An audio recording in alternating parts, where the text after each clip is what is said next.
The white envelope sat on the marble countertop like a ticking bomb. The word foreclosure stamped in a red, so bright it looked like a fresh wound. Lora reached for her husband's hand, but he didn't pull her close. Instead, his grip tightened until her knuckles turned white. His eyes shifting from the letter to the locked door of his study with a cold, frantic hunger she had never seen before. Outside, the perfectly manicured sprinklers of the neighborhood hissed in rhythmic unison. But inside, the silence was broken by the sharp, metallic click of a deadbolt sliding into place.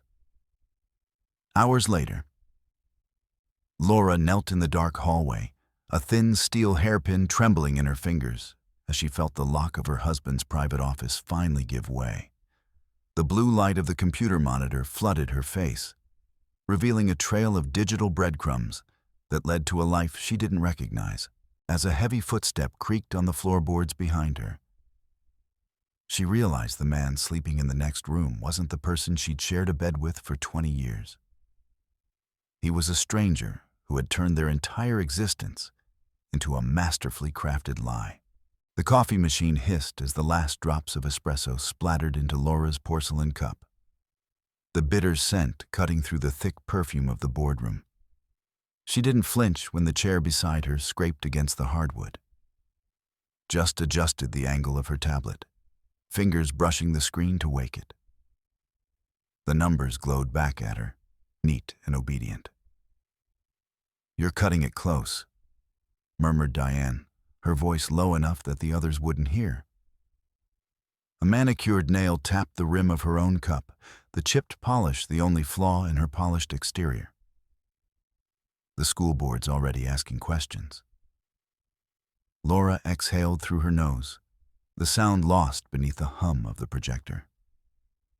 She didn't need to glance at Diane to know the woman's jaw was set, the way it always was when she smelled weakness. Instead, Lora swiped to the next slide, the graph lines sharp as razor wire. "They'll get their answers when I'm ready to give them." A beat of silence. Then Diane's laugh, dry as old paper. Always the strategist.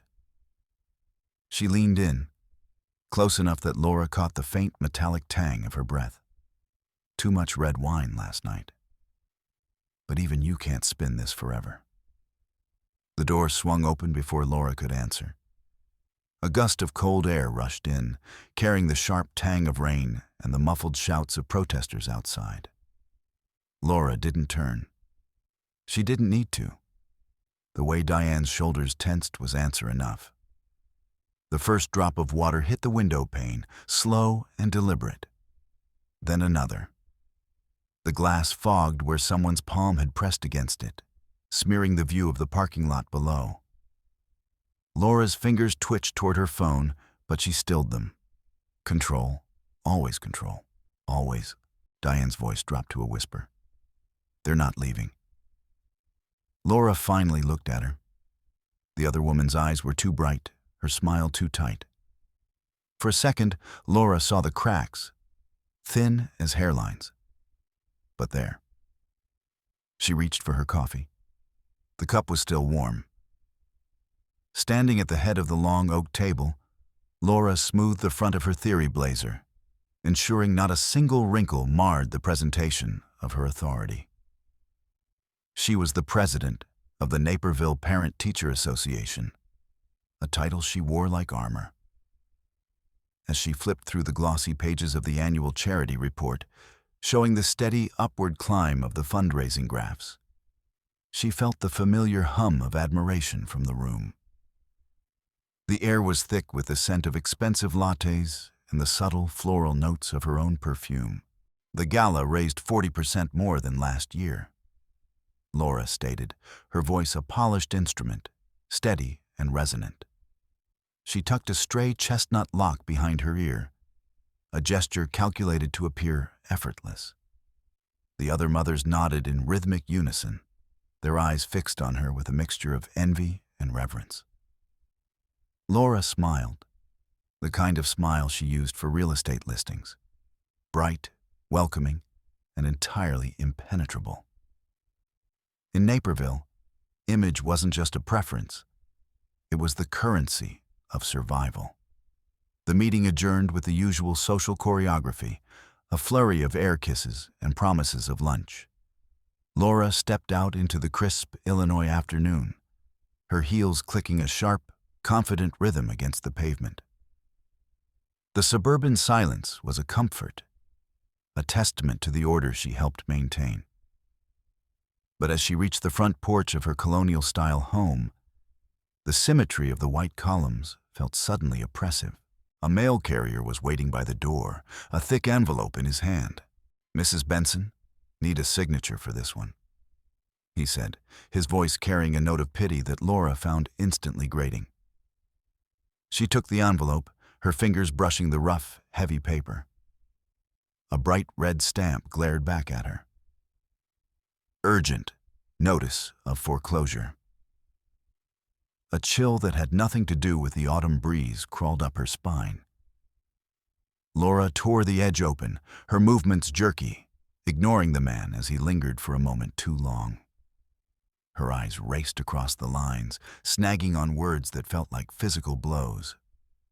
Delinquent payments, seizure of property, immediate vacation of premises. The smell of fresh ink from the notice felt suffocating. She gripped the sheet so hard her knuckles turned white, the stark color contrasting with her perfect, pale pink manicure. The sun, which had been bright a moment ago, seemed to dim behind a sudden veil of clouds. The sound of a passing car on the quiet street muffled into a dull, heavy throb in her ears. "This is a mistake," she whispered to the empty porch, though the weight of the paper in her hand told a different story. She didn't go inside immediately.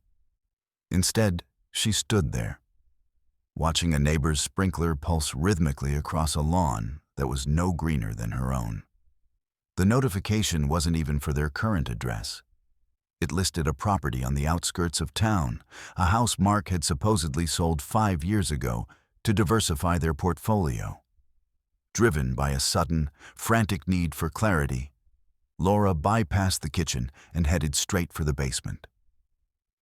The air down there was cooler, smelling of cardboard and the faint, metallic tang of the furnace. She dropped to her knees among the stacks of plastic bins and file boxes, her hands trembling as she dug through the archives of their life. She found the folder labeled Real Estate, 2019 Toronto's. Her breath hitched as she pulled out a deed of sale. There, at the bottom of the page, was Mark's bold, sweeping signature, dated years ago. But as she cross-referenced the legal description with the foreclosure notice, the truth began to crystallize. The property hadn't been sold to a third party. It had been transferred to a holding company she didn't recognize, and then leveraged into a series of loans that now sat like lead in her stomach. She traced the cool plastic of the folder, her mind racing. The silence of the basement was so thick she could hear the frantic rhythm of her own heart. This house, their sanctuary, the proof of their success, was built on a foundation of sand. That evening, the house felt different, like a stage set where the lights were beginning to flicker. Lora set the table with the fine porcelain, the clink of the silverware sounding like a warning bell. She watched Mark through the kitchen doorway as he entered, shedding his Brioni jacket with the easy grace of a man who had never known a day of true want. "Long day?" she asked, her voice a forced imitation of her usual calm. "The usual," Mark replied, heading for the bar. "The merger is hitting some snags, but nothing I can't handle." During dinner, she watched him cut into a steak, his movements precise, his expression unreadable. She took a slow sip of Cabernet, the wine tasting like copper on her tongue. "A strange letter came today, Mark," she said, her tone light, conversational. "Something about the old property on Miller Road. A bank error, I assume. Mentioned a foreclosure." She kept her eyes locked on his face, searching for the telltale twitch of a muscle, the slight elevation of a brow. For a second, he froze. The fork in his hand remained suspended in midair. Then, the mask shattered. Mark slammed his knife down. The blade struck the rim of the plate with a sharp crack that made Lora flinch. His face flushed a deep, angry crimson, the veins in his neck bulging. "I told you to stay out of the business mail, Lora," he barked, his voice a jagged edge that sliced through the room's carefully maintained peace. He struck the table with his palm, the force of it making the wine glasses jump. A splash of dark red liquid bled into the white linen tablecloth, spreading like a fresh wound. Lora stared at the stain, her heart hammering against her ribs. "It's my name on the title, Mark. It's our home," she said, her voice dropping to that low, dangerous whisper she used when a negotiation was failing. "It's my responsibility," Mark shouted, standing so abruptly his chair screeched against the floor. His eyes were cold, predatory, devoid of the warmth he usually reserved for her. "You want the house? You want the cars and the country club? Then stop asking questions you aren't equipped to understand." The silence that followed was worse than the shouting. It rang in Lora's ears, cold and final. Mark turned and strode out of the dining room, his heavy footsteps thundering up the stairs. A moment later, the sharp report of his study door slamming shut echoed through the house, followed by the distinct, metallic click of the lock. "Mark," she called out, standing in the hallway, her fingers brushing the dark oak of the door. "Stay away from this room, Lora," he yelled from behind the wood. "I mean it. Don't push me." She stood there for a long time, staring at the closed door. The man inside was a stranger, a shadow she had lived with for 20 years without ever truly seeing. The house, once a symbol of her triumph over her mother's poverty, now felt like a cage. But Lora Benson was not her mother. She did not cry behind locked doors. She waited. When the house finally settled into the heavy, artificial quiet of midnight, Lora moved. She didn't turn on the lights. Guided by the pale moonlight filtering through the hallway windows, she knelt before the study door. In her hand, she held a thin, steel hairpin, a relic of a rebellious youth she had spent trying to forget. Her fingers were steady. She felt the pins of the lock, the subtle resistance of the mechanism. She held her breath, listening for the sound of Mark's breathing from the master bedroom down the hall. Click! The door swung open on silent hinges.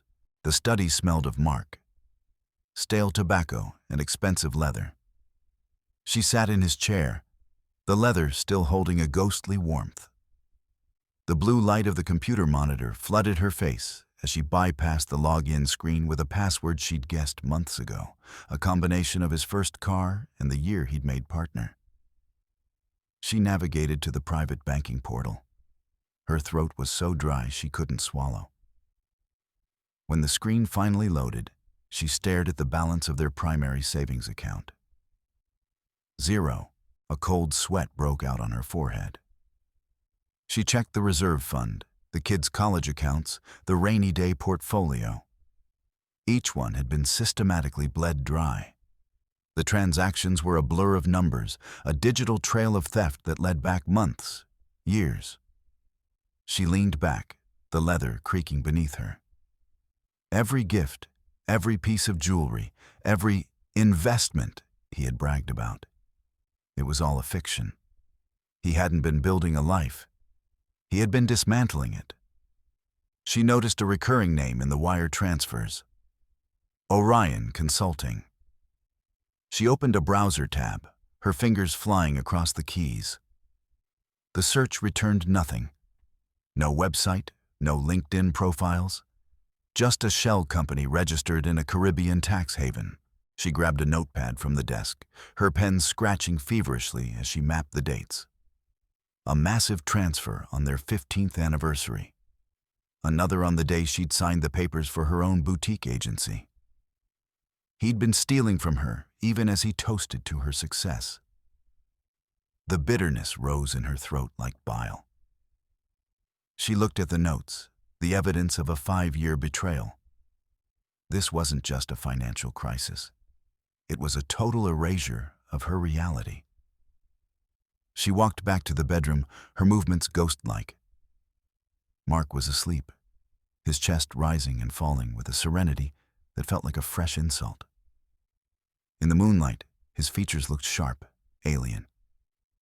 She stood at the edge of the bed, her fists clenched at her sides. She realized then that she was looking at a predator who had perfected the art of the long con. She didn't know this man. She didn't know the person who had shared her bed, her secrets, her life. Morning brought no relief, only a sharper focus to the nightmare. Mark left early, citing an emergency meeting in the city, his tone clipped and dismissive. The moment his car cleared the driveway, Lora returned to the study. She found a hidden partition on his hard drive, masked as a series of boring system logs. Inside were scans of documents that made her blood run cold.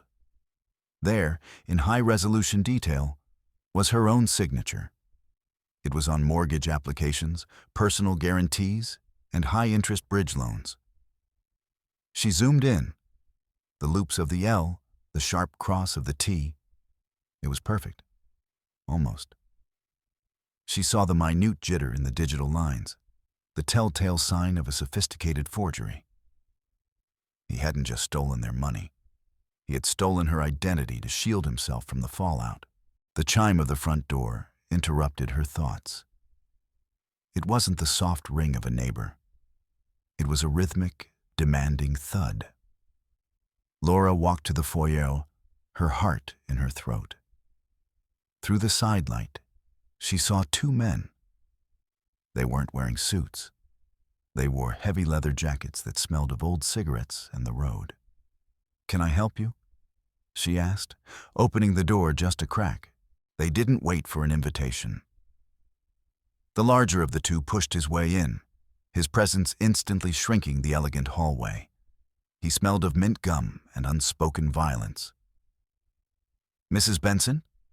he said, his voice a low, gravelly rasp. "We're looking for Mark.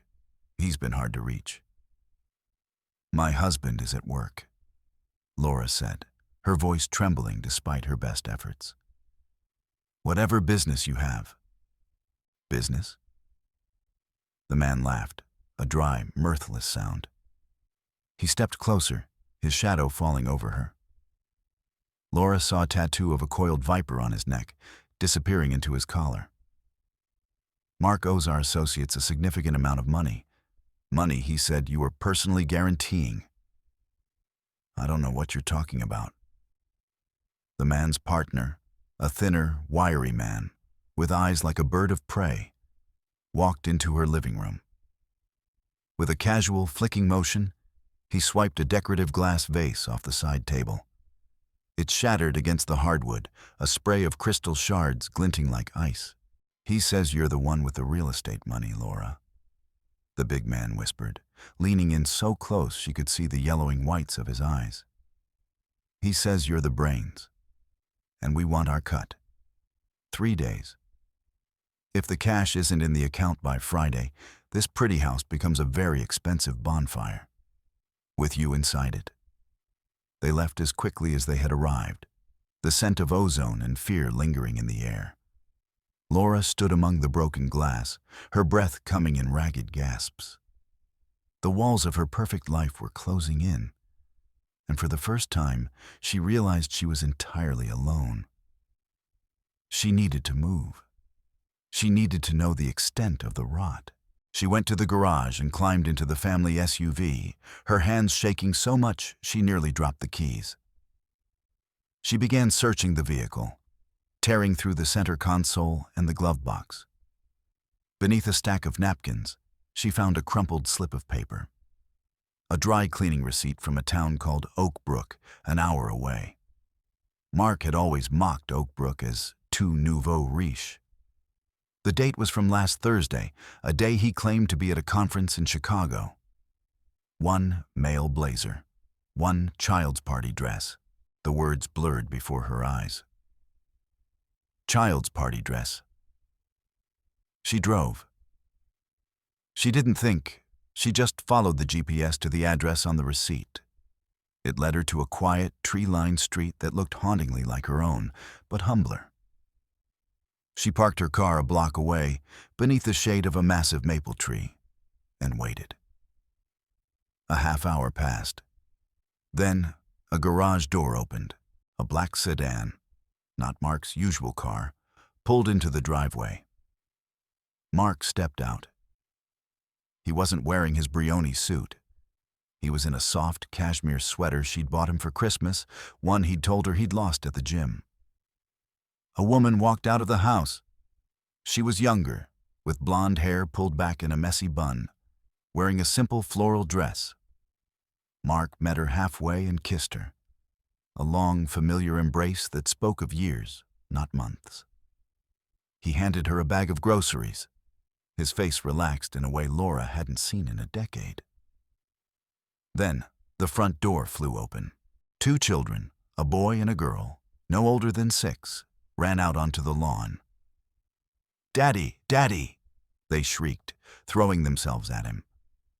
Mark caught them, lifting them both into the air, his laughter echoing down the street. Lora watched through the windshield, her fingers digging into the leather steering wheel until her nails drew blood from her own palms. The boy had Mark's eyes. The girl had his stubborn chin.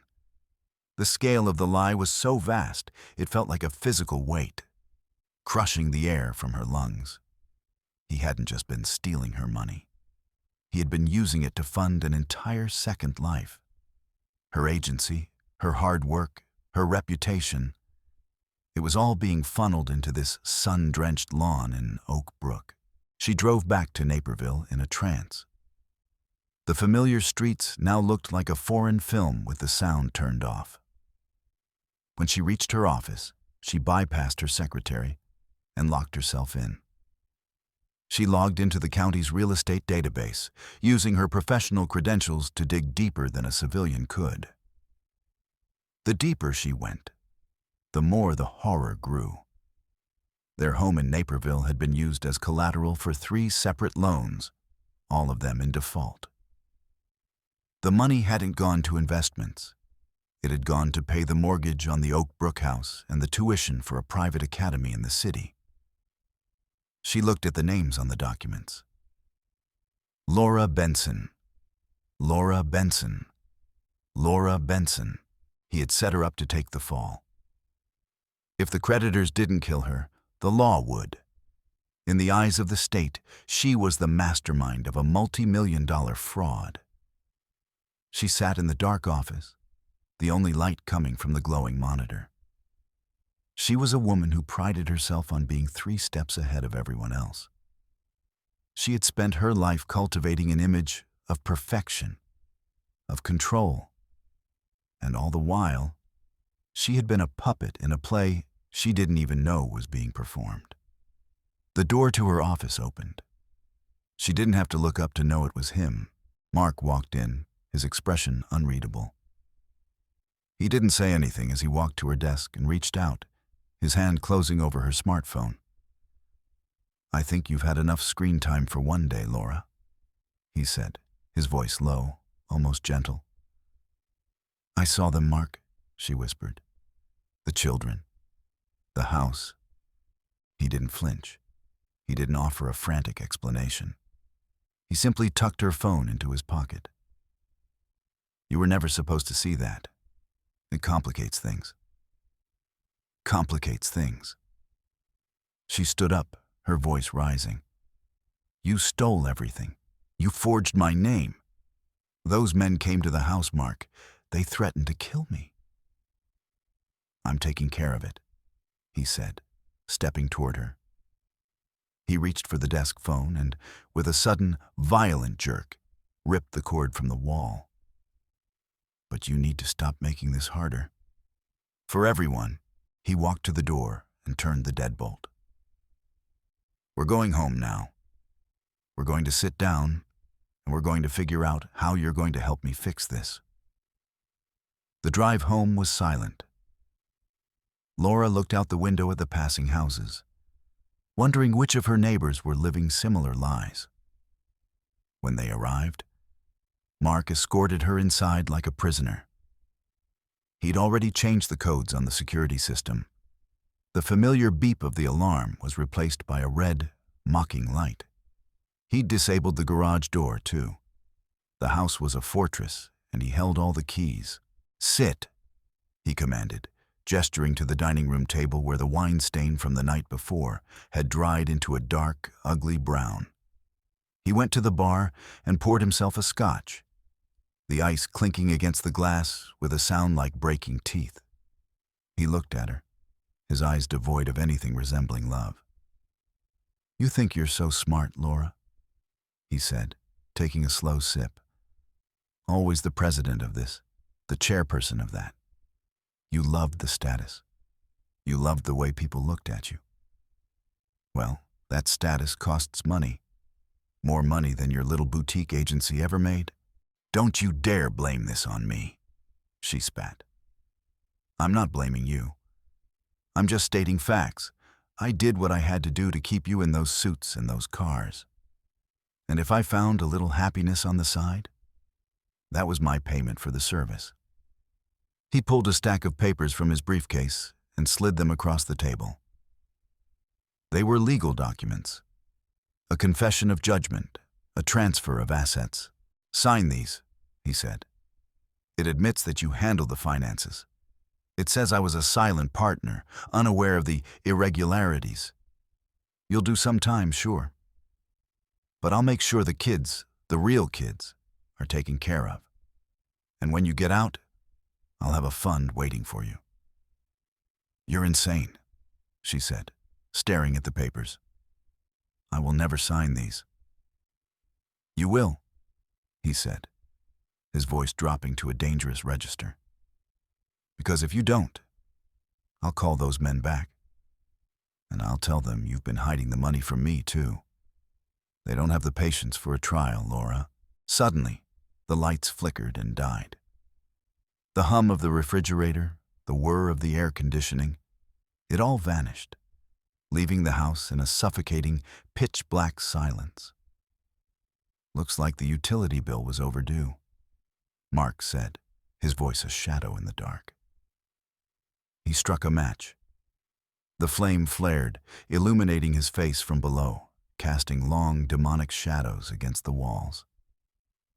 He lit a single candle on the table. The orange glow reflected in his eyes, making him look like something from a nightmare. "You have until the candle burns down," he said. "Sign the papers, or we see how much Naperville royalty can handle a little heat." Lora looked at the candle, then at the man she had called her husband. The fear that had been paralyzing her for the last 48 hours began to change. It didn't disappear. It condensed. It became cold, sharp, and focused. She realized then that the Lora Benson everyone knew, the one who cared about PTA meetings and perfect lawns, was dead. She had died the moment she saw those children in Oak Brook.